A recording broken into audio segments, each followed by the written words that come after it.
Isang beses lang tayo mabubuhay sa mundo. Kaya naman, dapat sulitin mo na ang bawat segundo nito. Gawin mo lang palagi yung mga bagay na tingin mo magpapasaya sa'yo. Puntahan yung mga lugar na gusto makita ng mga mata mo. Kasi isang beses lang, oo, isang beses lang, tayo may pagkakataon dumaan sa kalsada ng buhay na hindi mo na mababalikan. Dahil habang tumatanda tayo, meron tayong isang bagay na malimit na kakaligtaan.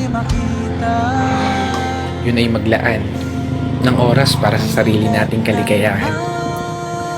Kasi karamihan sa atin, puro trabaho na lamang nasa isip. Sa pagtulog na lang dinadaan yung pahinga habang namamasyal sa panaginip. At paggising, trabaho ulit hanggang sa hindi mo na magawang masulit